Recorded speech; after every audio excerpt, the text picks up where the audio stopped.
Hi everybody, it's Miss Brenner. I'm back with our week 4 agenda for Science Fiction Online. I hope that you are all doing well and staying happy and healthy. I want to go over a couple of things that are going to be essential for this week. If you are already watching this video, you're doing a great job and you're getting step 1 done for the week. If you prefer to look at the slides, that is also perfectly fine. And please feel free to go back to those slides anytime you need some more information about what's happening as far as the activities. Step 2 is to complete all the activities for the week.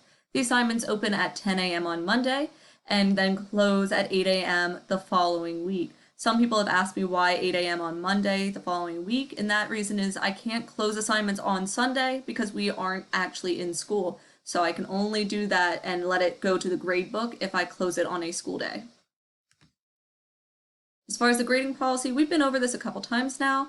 It's still the same arrangement, still the same symbols as far as how grades are entered in the grade book. And so we're going to skip over that. We're also going to skip over being a successful student because so far everybody's doing really well, and I want to make sure that we stay on that same track and keep up with that positive energy. So I think everybody understands that completing assignments is essential to getting a good grade in this course, and that participation is key to completing those assignments.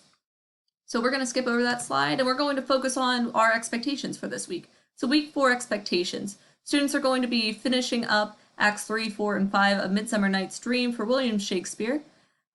Students will use the actions of the characters and analysis of foreshadowing to determine sympathy or bias towards character arcs. Any Netflix show, any video game that you've ever played always has a character arc if it has a plot. And so therefore, this is no different. Our characters go through different arcs based on whether they grow or decline as a character. And so we're going to be really looking into that this week. Students are going to need to know literary terms, character names, character information, and elements of plot. You're also going to be able to identify characters based on plot moments, reference characters by name, and identify and analyze characters with bias and empathy. So we've talked a little bit about how you either feel in a critical form that some of our characters are not living up to your expectations, or you feel empathy for these characters because of your own personality traits, whether you feel like they are like you or you feel like they are the opposite of you. You might have some kind of emotional connection with that character. So we're really going to use that to analyze the rest of this play. So essential questions: how do characters' strengths or weaknesses play a major role in their actions throughout Acts 3 and 4?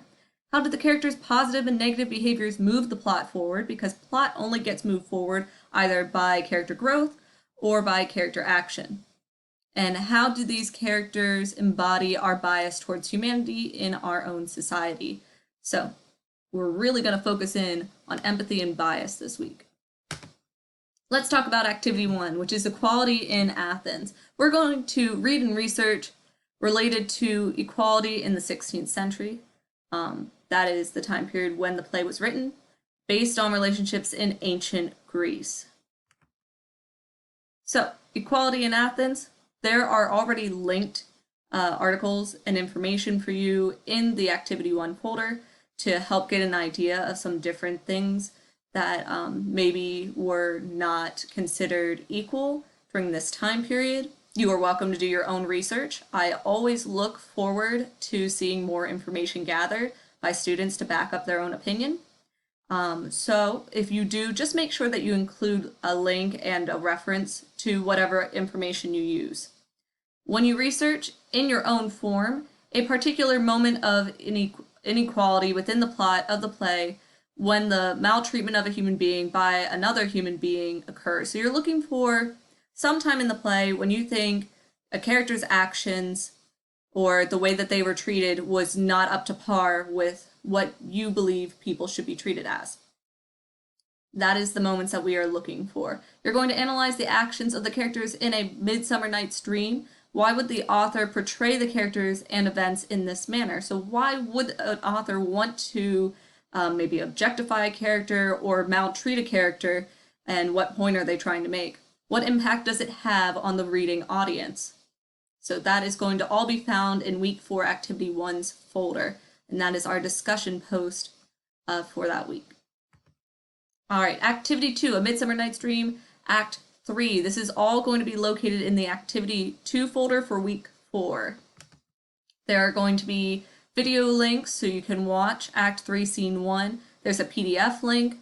There's the audio link, and then the PDF link for Scene 2. All of your links are in the Activity 2 folder, and you must complete the questions for Midsummer Night's Dream Act 3, Scenes 1 and 2, linked in the Activity 2 folder. I believe that all of the questions for Acts 3, 4, and 5 are in the Activity 2 folder. I think I have that information in the rest of the slides.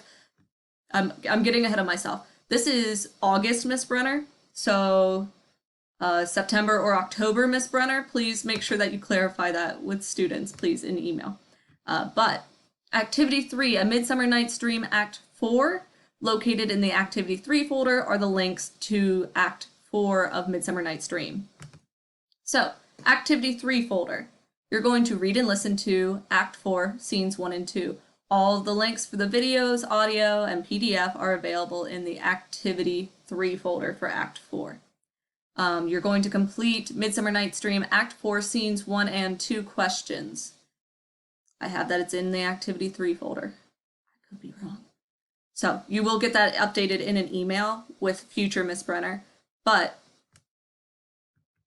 it's all available. All right, Activity 4, Midsummer Night's Dream Acts 5, Scene 1, located in the Activity 3 folder. I'm wrong, Activity 4 folder are the links to Acts 5 of Midsummer Night's Dream.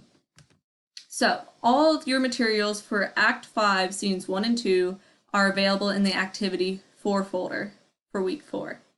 You're going to complete Midsummer Night's Dream Act 5, Scene 1 questions in the week 4 Activity 4 folder. Yes. Okay, so all of our questions are going to be available there. Activity 5 is going to be your quiz for Acts 3, 4, and 5.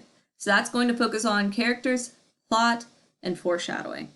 All information for the quiz is available in a study guide format. That is a PDF link for Acts 3, 4, and 5 of Midsummer Night's Dream. The quiz is then available in Activity 5's folder. Alrighty.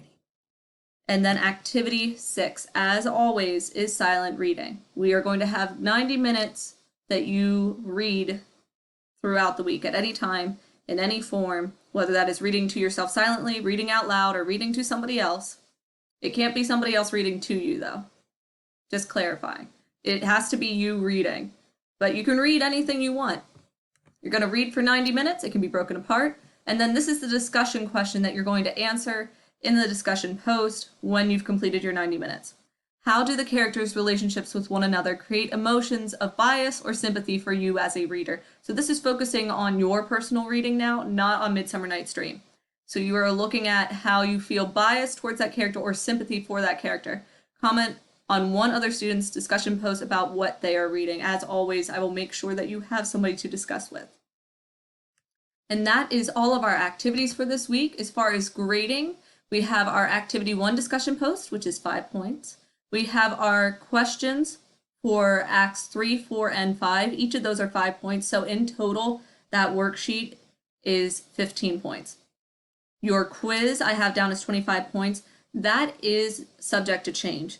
Every year I change the quiz a little bit, just based on some questions are outdated, some questions didn't go over well before. So it's approximately 25 points, whether I put an essay question on it or not. It will show up at the top of your quiz how many points it is worth, but it is usually in that ballpark. Silent reading discussion post is 5 points as always, which is a total of 50 points for the week. If you have any questions about the point system, about your grades, about maybe you just want to tell me how you're doing, send me an email. I will be happy to help you with whatever I can help you with involving this course.